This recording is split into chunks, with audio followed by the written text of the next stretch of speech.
There we go. Well, welcome everyone. Welcome to our free webinar, A Taste of Conscious Aging. My name is Kirsten Sjoquist. I'm the Director of Experience at the Institute of Noetic Sciences, IONS, and I have the pleasure of being your host today. I am joined by Dominic Olivo, who we just met, who will be assisting in all things technical. So again, welcome and thank you to everyone for joining us today, particularly those of you who are coming from significantly different time zones. We really appreciate that you've made the effort to join in this experience with us. So in this experiential 90 minutes, we are going to explore how we can reframe aging. And if you find today's experience beneficial, and you'd like to continue to explore perspectives on aging, we invite you to consider joining us for our upcoming online Conscious Aging Workshop, which starts February 27th at 11 a.m. Pacific time. And that is it for housekeeping.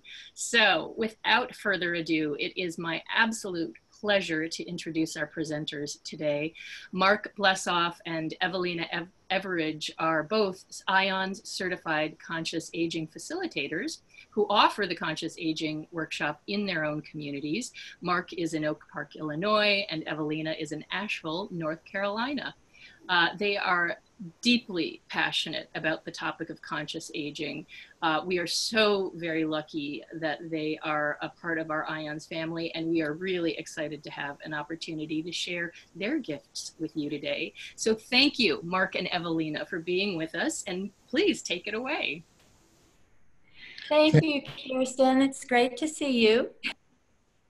So hello and welcome to everyone for being interested in this topic of conscious aging.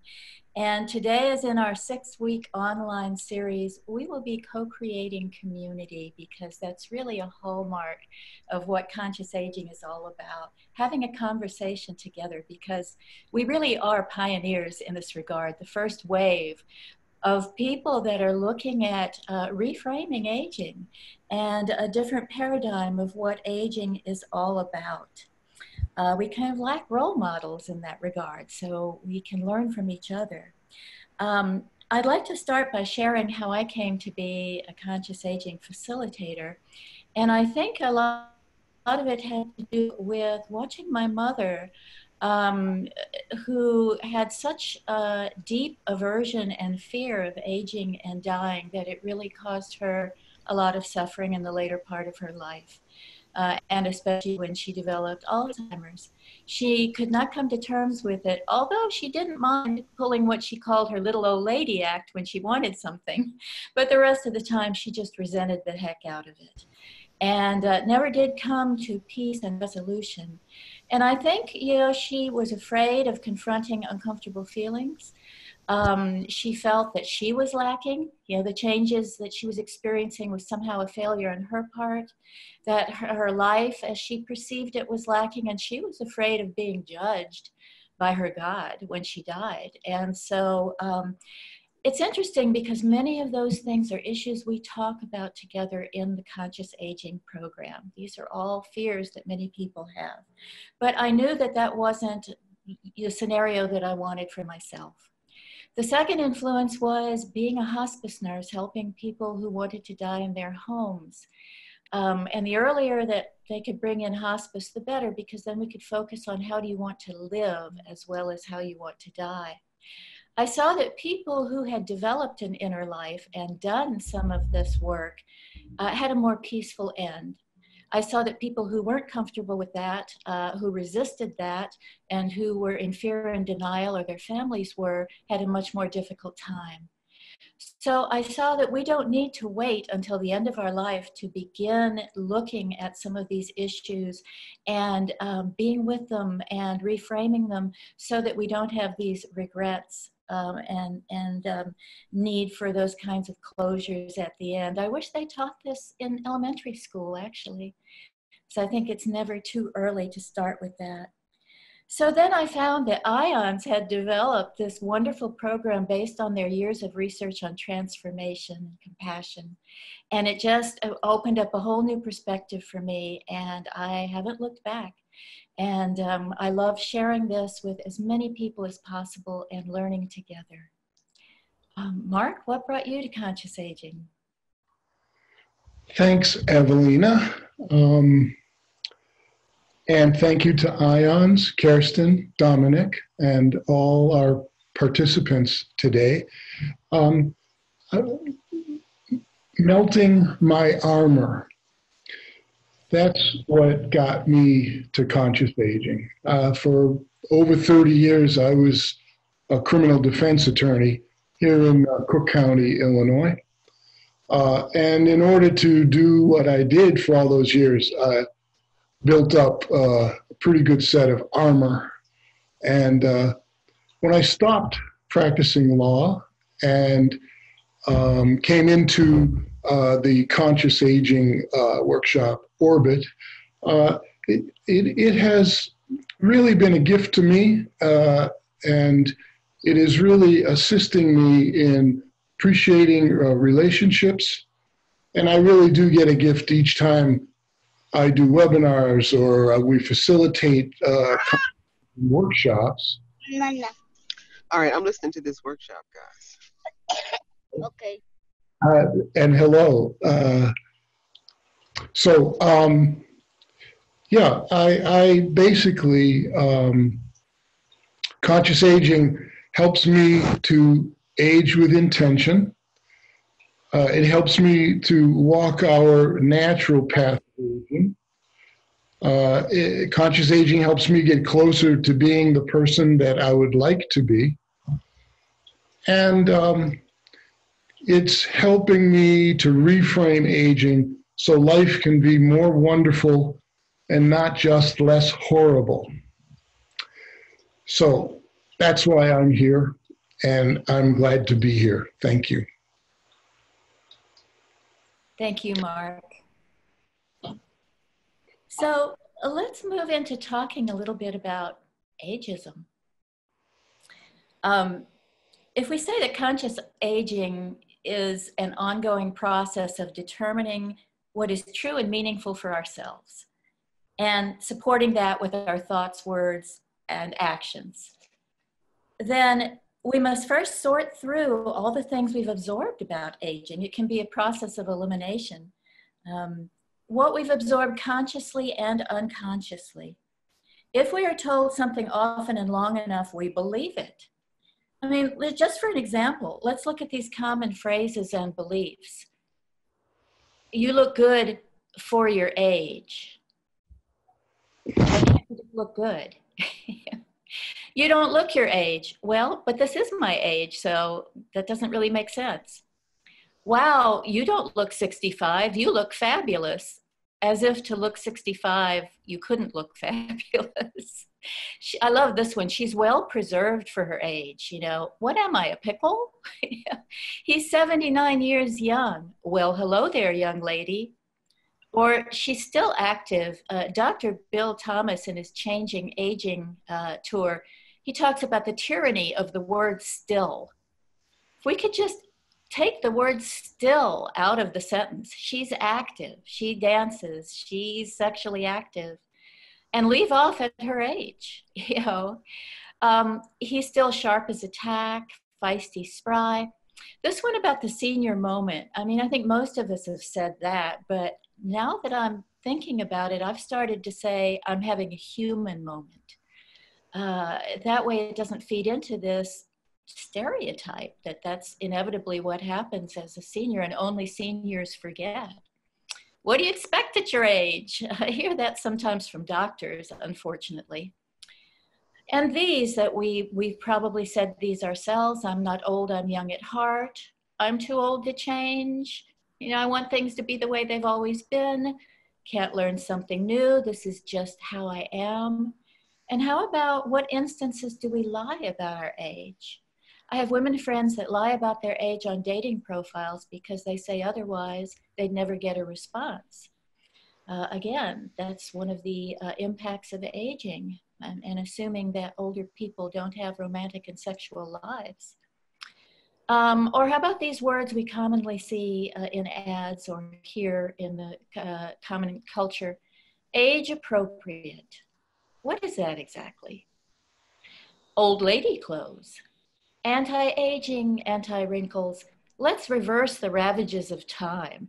Ravages? Seriously? And as if we could reverse them, right? Every time we buy a new tube of something that says it's going to reverse our wrinkles, you know, we're filling the coffers of some corporate entity. Over the hill, forever young. Or the infantilizing of old people. They're so adorable, precious. Oh, sweetie, honey. So what I've come to understand is that language really matters. And part of conscious aging is bringing into awareness the language that we use, making a conscious effort to change it. And also being aware of what we've internalized. You know, Dr. Bruce Lipton, a biologist, has said that only 10% of our brains attend to the present moment. So 90% of our brains are the default mode, which is our acculturation and the messages that we've always received. So we need to develop consciousness and awareness of what we've internalized and whether that actually is serving us well. Now, we know that ageism has a double and triple impact on people based on economics, perception of gender, race, and abilities. Think of all of that added on top of these ageist stereotypes.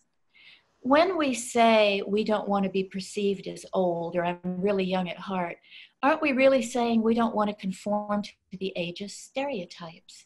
We can own our age and model what that age looks like and defy those stereotypes.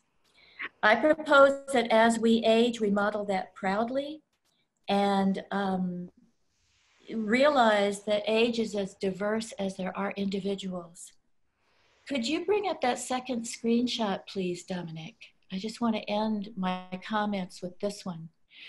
Bruce Lipton and many top scientists in the field of neuroplasticity have shown that when you identify a limiting belief and reframe it and transform it, it affects the synapses in your brain, and it can even affect you on the level of your DNA. So Dr. Lipton says the moment you change your perception is the moment you rewrite the chemistry of your body. How powerful is that? Boosts our immune system. So the implications of this are profound. So let's start with awareness. Mark? Well, I have two quick points. Let me just segue in and just recommend the research that is being done by Dr. Becca Levy at Yale, where she's got a body of evidence-based research about the effects of our attitude about aging on our longevity. The average is living 7 years longer with a positive outlook about aging, even to gene expression in regards to key Alzheimer's markers. So this is an unfolding, developing area, which I would just recommend that as a source. So 2 points. One, I think, we're all here. We know something about IONS, Institute of Noetic Sciences. Me, personally, I think aging is inherently noetic. So here's the thing. As we age, our rhythms shift. We know this. We all sense this if we're not really rational knowledge.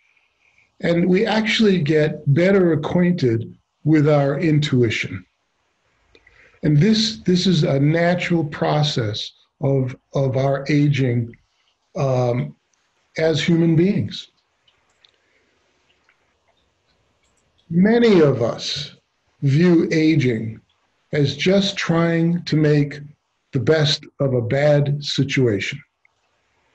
Just trying to make the best of a bad situation. It's like we're acculturated to this point of view, to this attitude.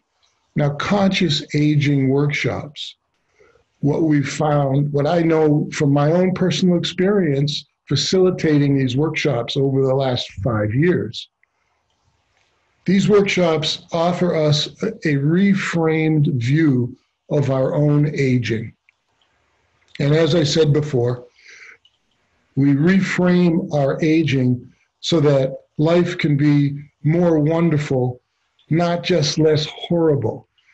If we think that life peaks in middle age and then it's all downhill after that, well, guess what? That's what we get. It's self-fulfilling prophecy. So let's join in conscious aging workshops and change that attitude. Evelina. Yeah, right on, Mark. So as we said, community, we want to hear from you. Conversation among ourselves is the core of conscious aging. We learn so much from each other and the power in knowing our commonality. So we're going to break out into small chat rooms for about 15 minutes and ask you to talk about what brought you here today. We've shared what brought us to conscious aging. What inspired you to take this webinar? And if there's time, maybe examples of internalized ageism that you may realize that you've taken on board. So enjoy, and we'll see you back here in 10 to 15 minutes. Great. Dominic? Thank you, Evelina. Yeah, so I'll be sending out the invites for the breakout rooms just now. If you experience any trouble in the breakout rooms, you'll see on your menu bar there's an Ask for Help button. Simply click on that and I'll be able to join in your room and assist with any technical matters. I'm going to unmute all of you now, so it's going to get a tad noisy. And here come those in. Evelina, I'm turning this back over to you. Okay, great. Well, welcome back, everyone. I hope you enjoyed that experience of getting to know one another a little bit, our diversity and our commonality. And we'd like to move now into talking a little bit more specifically about the Conscious Aging Workshop series and the tools that are provided in that to expand our awareness. Mark, will you talk a little bit about the first one? Are you there, Mark? Yes, can you hear me? I can now. Okay, thank you. Obviously, session number one is introductory in character. But here is where we start to feel the grace in aging. It's where we start building community and where we begin to establish some intention. We are co-creating our conscious aging workshop group. And as with all 6 sessions, this is not a straight lecture. It's more of a conversation. That's number one. Right, thank you. And week 2 is, I think, foundational, along with developing awareness, is self-compassion, because there are, legitimate changes that we navigate in this post-adulthood phase. Mark has a t-shirt that says, "We survived adulthood." We really are in a different phase of life, and there are inherent changes that come with that. So developing self-compassion and being able to be with what is in a compassionate and loving way, and the internalized things and the inner critic, being able to accept all of that with loving compassion. We'll really be diving into that in week 2. Mark? Week 3, forgiveness. Oftentimes in the real-time workshops I facilitate, we actually give a little bit more time to forgiveness session because it's weighty. It's a little weightier. So some of the things that we touch upon, forgiveness is for you, the forgiver, and nobody else. There's a quote that encapsulates a lot of this session.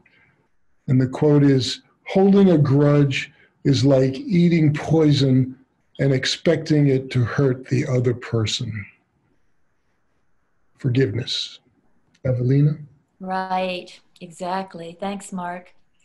So in week 4, we combined 2 sessions. When we do this workshop in real time, it tends to be spread out over 8 weeks. So for our online purposes, we've combined 2 things. Life review. Often when we do a life review, you know, we've told the story of our lives in the same way for so long it's habitual. But this is inviting us to do a life review in a different way, things that perhaps we didn't notice the first time round, or things that we saw as negatives. Now through the eyes of compassion and distance, we can see the gift within that. Along with that is transformative practices. What have been the turning points in our lives that opened us to new awarenesses? What has changed us? What transformative practices can we draw upon that will help us to navigate our lives now? Mark, week 5. Yes, week 5, the topic is Death Makes Life Possible. And using those words to describe it is not by accident, because the attitude towards death, or one aspect of the attitude towards death in our conscious aging workshops, is to embrace it, is to embrace death as part of life. And one of the resources that I want to recommend is a book called The 5 Invitations. It's written by Frank Ostaseski. And, in the conscious aging workshops, we discover what death can teach us about living more fully. That's number 5. Yeah.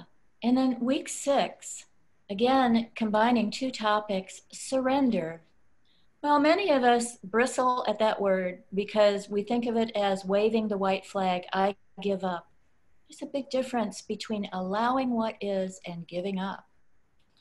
And it's a matter of determining what's really important and bringing awareness and compassion to that.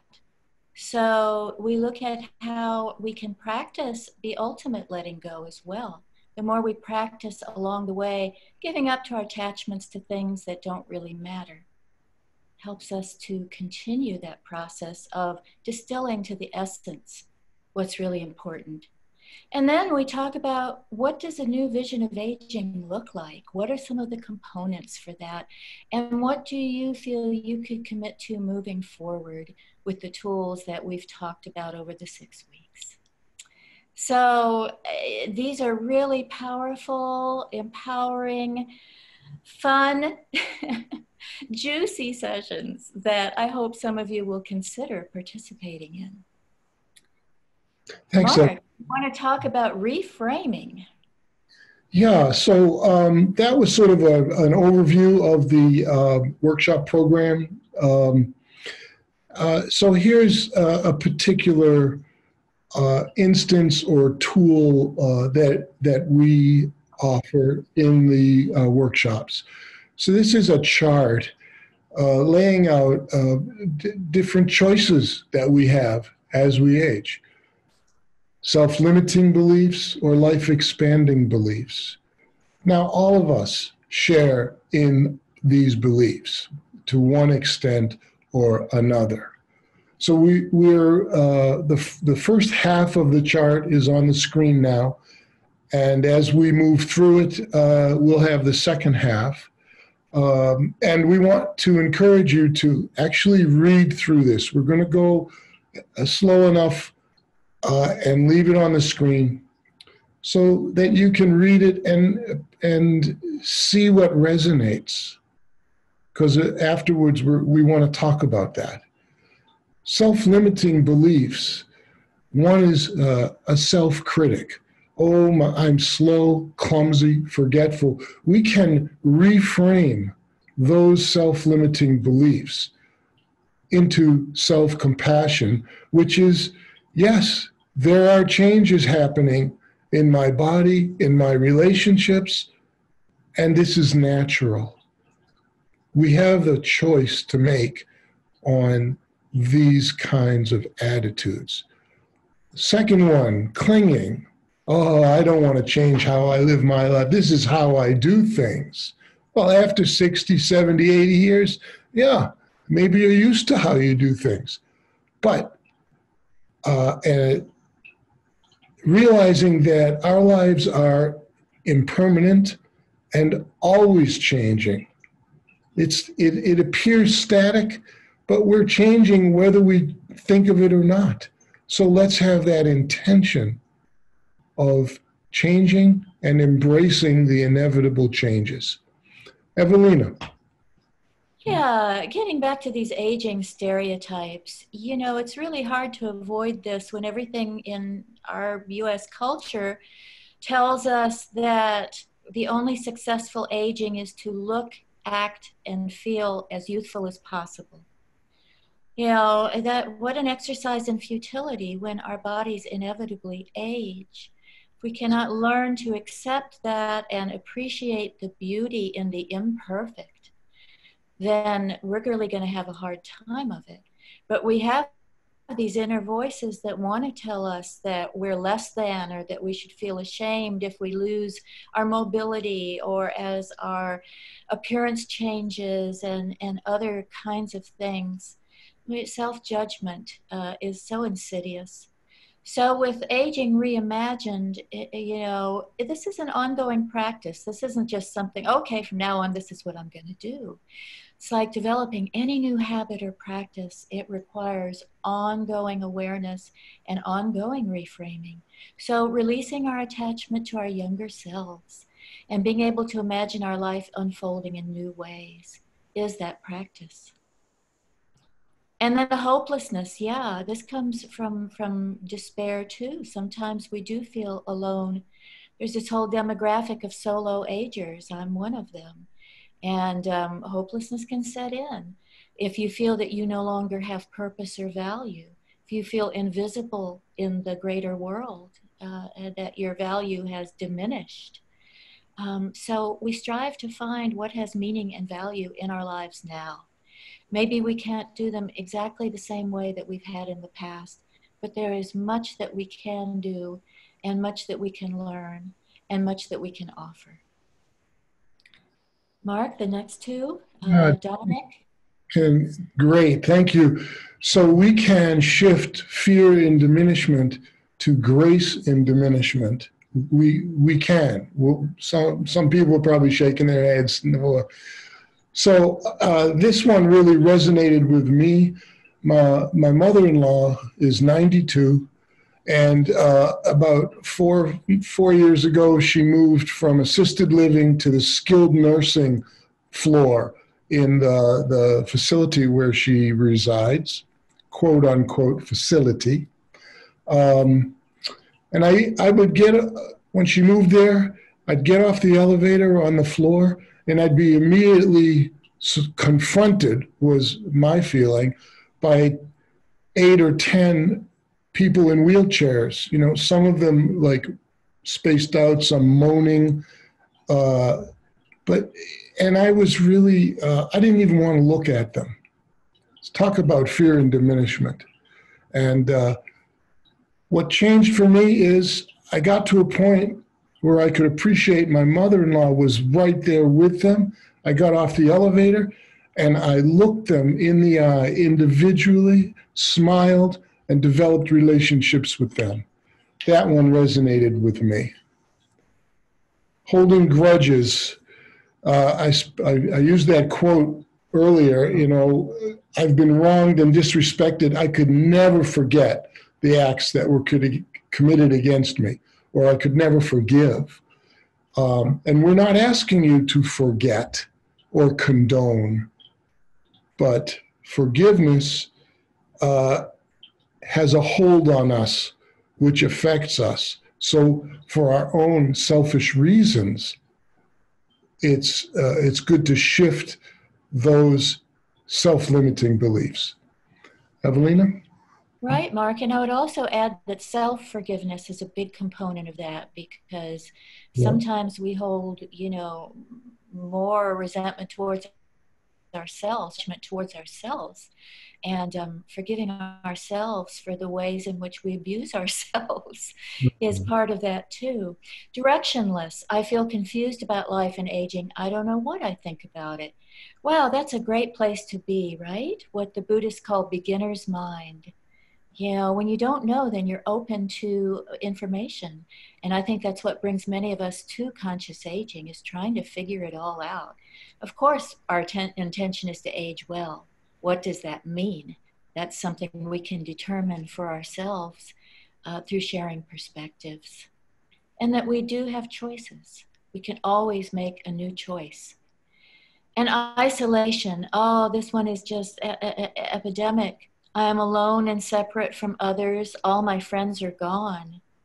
Wow, we do see our friends leave and die and become seriously ill and all of that. And that does put us in touch with our own mortality. And feeling alone and isolated is one of the things that contributes to that. That's why a core factor of conscious aging is the small group breakouts, that we understand our commonality and support one another. So we need to shift from this idea of fierce independence that we've all been raised with to one of interconnection. We're part of the human family. Our suffering is not unique, and we can support one another. So we'll be working with this in the workshops. And Mark, Well, what we're going to do now, lead us into the next thing. yes, what we're going to do now is, so we're raising some of the substance, some of the content of the workshops, but also we want to give you the experience. So we're going to, again, break into small groups for a small group chat. This one will probably be roughly 10 minutes or so. And really what we would like to generate conversation is the chart, those things on the chart. Is there anything that resonates with you about reframing aging, about changing our attitude? And that's what we strive to do in the Conscious Aging program. So Dominic, if we can, again, break into the small groups, and we'll come back in roughly 10 minutes or so and continue with the webinar. Beautiful. Thank you, Mark. All right, everyone, just same as before. I'm going to send out those invitations now. There we are. Hello. Hello, hello. Hi, welcome back. So I was just wanting to spend a few minutes talking a little bit more about something Mark alluded to at the beginning of the webinar, and that is this idea of aging being noetic. Noetic simply meaning inner knowing. And don't you find that as we get older, we listen more to our inner selves? I mean, certainly our bodies force us to pay attention to them. So if we push ourselves beyond what our body can endure, it lets us know quickly. So we're learning to listen to our bodies. I think we're also learning to listen to some place inside us that guides us into what's next, or that guides us to take a workshop like this. There's a place that we have available to us as we assume more of a being mode than a doing mode. That's the natural order of things. And I'm really intrigued about this place of noetics. Dominic, would you bring up the screenshot for me, please? I'm sorry to interrupt, but I just want to let you know, Evelina, we've had a couple of requests in the chat window for people to see the table, the chart that we were looking at before. So if you want to address whether or not this is the right time to share that again, or if you'd like to move on, I just wanted to. At the very end, we'll talk about that chart. Thank you. So if we could have that screenshot, please. Okay, and while we're doing that, let me just tell Not people. that one. Let me just tell people that if you want to see that chart again, sign up for the workshop program. It starts next month. Okay, so the three principles of Wabi Sabi. Wabi Sabi is a Japanese philosophy that can't readily be put into words. It has a lot to do with, on the artistic level, you know, a bowl that comes off the wheel imperfectly or has a crack on it. Wabi Sabi would fill that crack with gold to indicate the beauty in imperfection. We see examples of that in nature that we find beautiful. The denuded trees, the weathered handrail, there's so many examples of that imperfection, and yet there's a great beauty in it.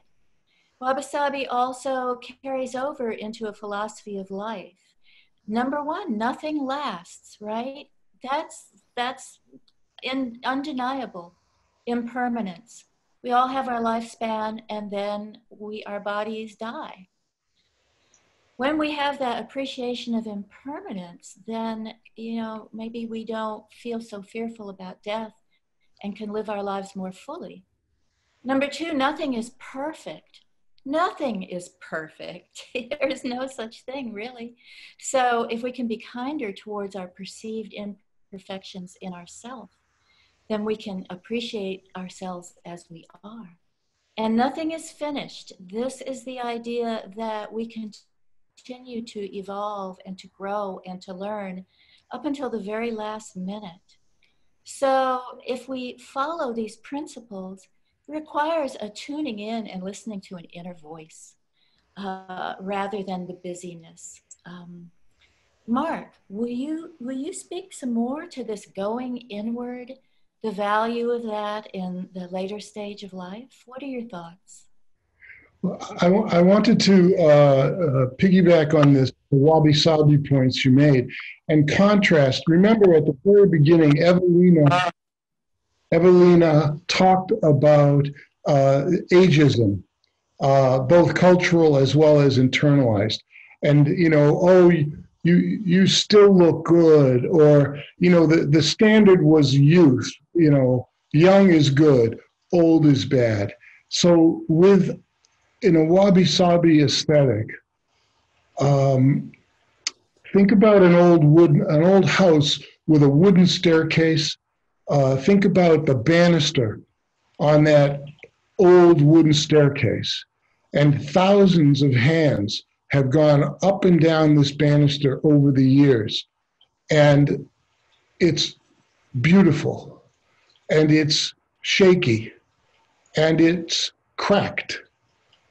And so now think about the older person who's wrinkled and cracked and shaky and walks with a cane and is beautiful.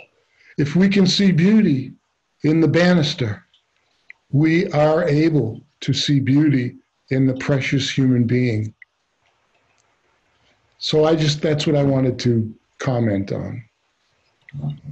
Yeah, Mark, and that also brings to mind this new idea that a Swedish scientist has been promoting called gerotranscendence. And that speaks again to the fact that we have a beautiful opportunity in the later part of life to connect with a spirituality as not necessarily religion, but something that gives a deeper sense of interconnectedness in life. Mark, will you tell us a little bit about gerotranscendence? Lars Tornstam, a Swedish gerontologist, and I'm distracted because Art Mitchell is holding up a book, but I can't really see it. But anyway, I'm sure it has something to do with gerotranscendence. So this was a theory that Tornstam promulgated probably 50 years ago. And basically, it's saying that part of our species' natural aging is an increased feeling of affinity with past generations and a decreased interest in superfluous social interactions, a feeling of cosmic awareness, and a redefinition of time, space, life, and death. This is natural to our species, or becoming less self-occupied and at the same time more selective in the choice of social and other activities. There's more to this. It's very, very deep, and it is something that we go into in the conscious aging workshops. So we are being blocked from our species' natural aging process. When we choose solitude over superficial social networks, that's actually natural and a good thing. And yet, if someone exhibits that as we age, doctors will say, oh, she's depressed, and prescribe medication. So I guess it's a topic that I would love to talk more, but we don't have the moment right now. But gerotranscendence. Thank you. Yeah, we just wanted to touch briefly on this idea of tapping into some inner place and what that might mean and the opportunities that we have for that now. So now we'd like to hear from you. Mark, will you lead us in that discussion? Yes. So aside from breaking into small groups, in our workshops, we have just group discussions. And we wanted to take some time to pause and hear what your comments are. Do you have questions? Is there a point that is sticking and we need to go dive a little deeper on it? We have, roughly 10 minutes or so. A lot of times it's like pulling teeth, okay? So you don't have to say a thing. You don't have to say a word. But if there's someone out there who has a comment they'd like to share or who has a question, this is the time to do it. This is where we would need you to raise your Zoom hand. It's on the bottom of your screen. We went over it earlier, Kirsten and Dominic. Evelina and I will keep talking if we have to, but we would really like to hear from you. Great. And if anyone would like to speak, I can unmute you. Simply click on the participants button and click on raise Zoom hand from the participants window. Or you can also just chat in and I can unmute you there. Let's see. Oh, we have Tawaba with her hand up. I am unmuting you now. Hi. I just have a really quick question. In the program, what is the balance of the sharing information, lecturing, whatever you want to call it, and the small groups? Probably so the online sessions are about an hour and a half, which is what this session is. I would say we will break down at least one each time, and probably twice. We'll break into, I said break down, I meant breakout. Evelina, do you want to address that at all? Well, I will just say that every time we do this, the feedback that we get afterwards is more time for small group breakout. Right. So we have expanded the time of those. We definitely try to get one longer one or two shorter ones in every session, as well as time for larger group sharing, because we're not here to be pundits or experts. We're learning as you are. We're sharing information, and then we want to hear the feedback from you. I think that's where the power is. So I hope that's answered your question.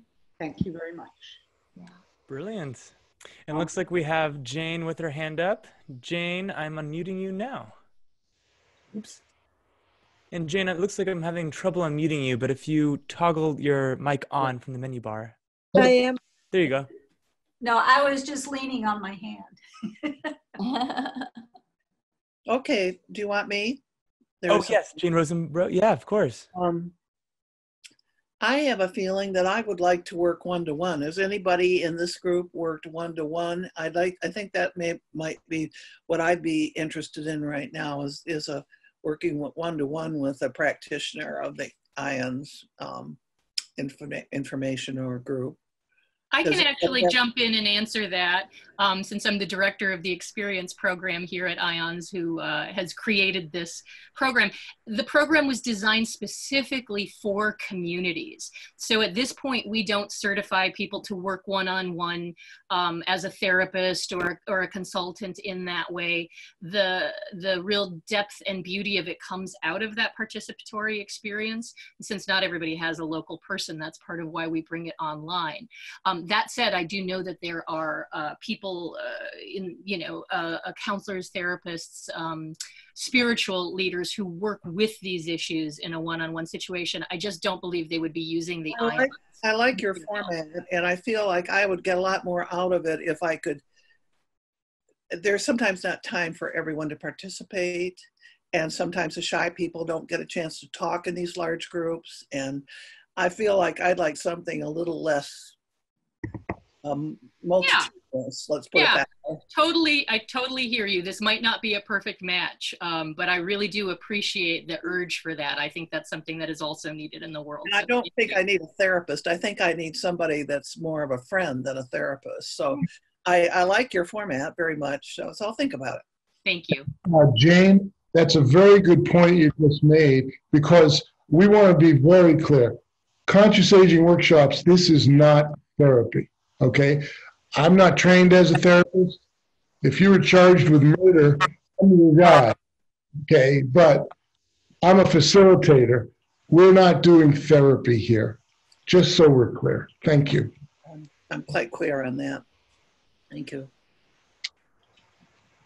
Looks like we have Mary with her hand up. Mary, you are unmuted. Hi. I've been thinking about the so-called blue zones, and the idea that what the blue zones where people live to be over 100, that some of the qualities that they all share in common are that they have community and meaning in their life, and that they're moving and moving every 20 minutes. And I guess I'm interested in the idea of like how to continue to have meaning in this sort of culture that we live in, that, if you retire, you can just, I've been struggling with continuing to feel like I have value without a job and this, and being known as this particular professional person. So I'd love to hear what you have to say about that. Right. What comes to my mind right off the top is the difference between being a human being and a human doing. What our last third gives us the chance to get closer to being the person we'd like to be. And what Conscious Aging Workshops has helped me with, and helps with, I know this for a fact, is helping us figure out who is that person we'd like to be.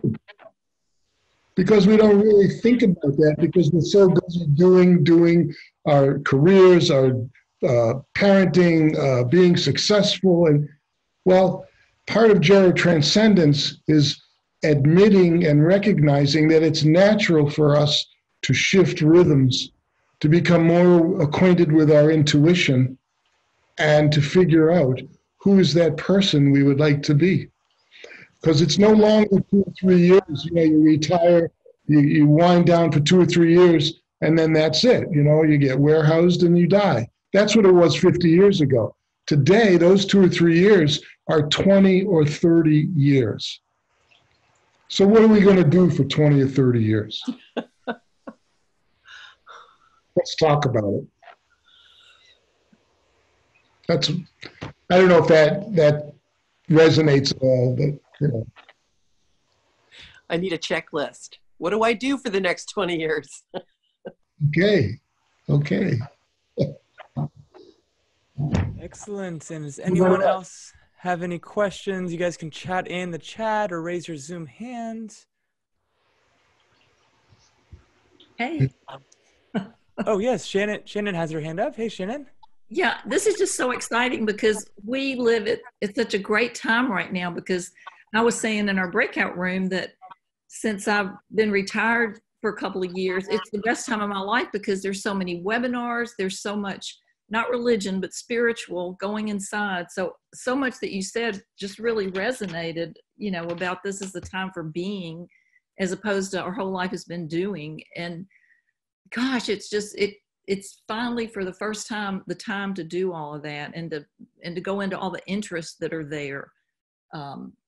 So anyway, I'm excited about what you're doing because it really opens up a whole nother energy there that's available to us. So thank you. And thank you.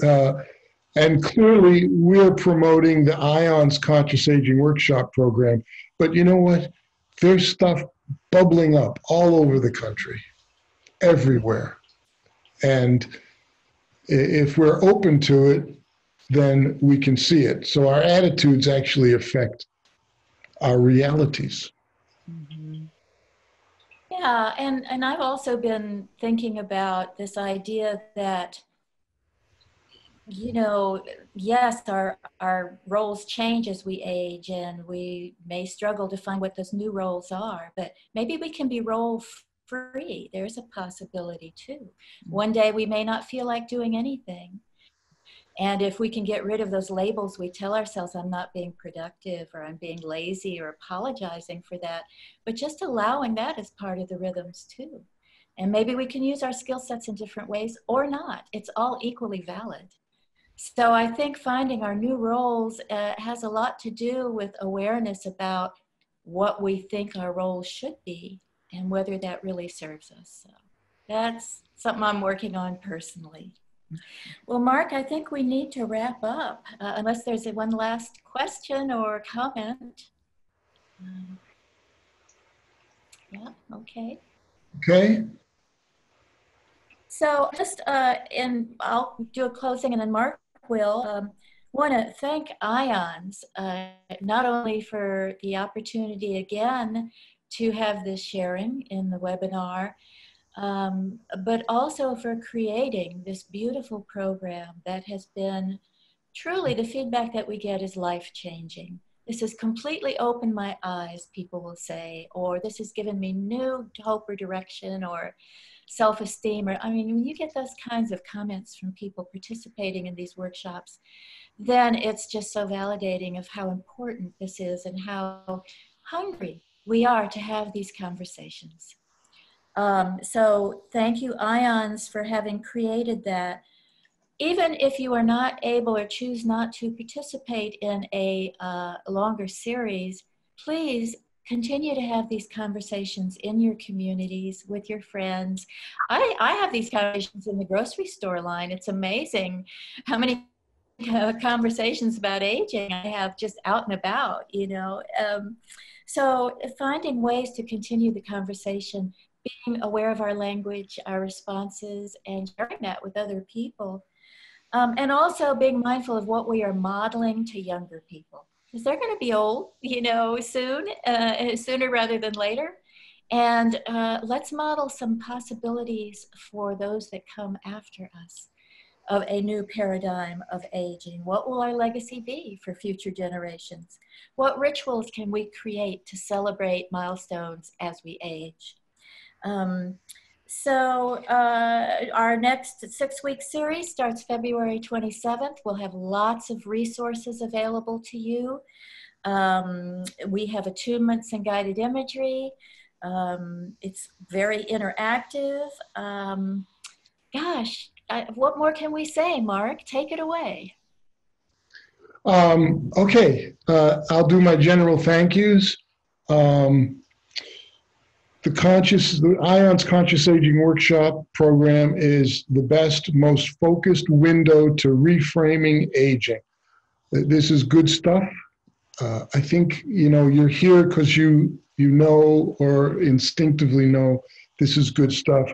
So our hope is that today you've gotten a taste of some of this good stuff. I'm just going to close with two quotes.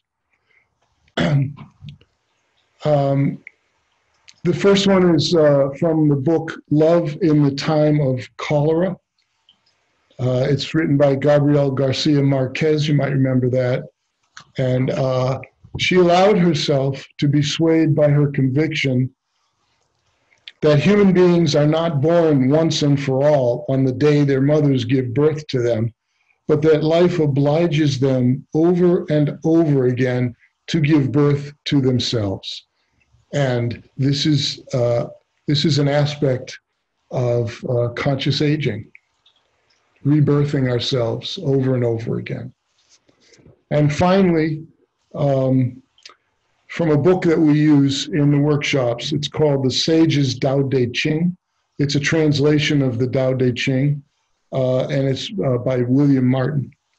There is loss in growing older, but if you can manage not to cling, your hands will remain open, ready to receive new gifts of contentment, wisdom, and depth of soul. Thank you all so much for being here. I appreciate it.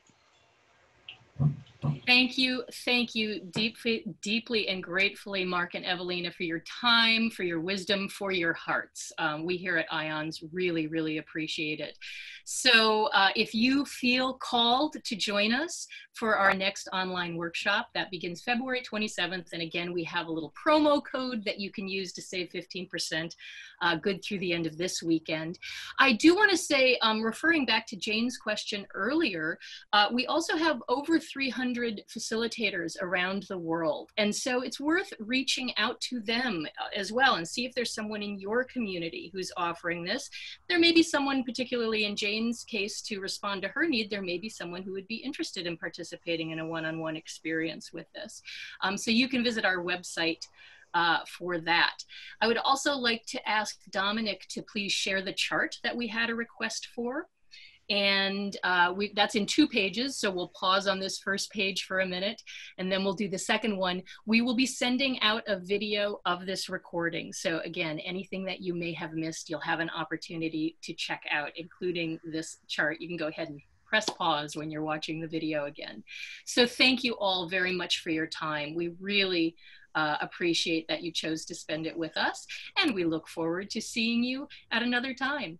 Thank you very much. Take care, everyone. Bye-bye.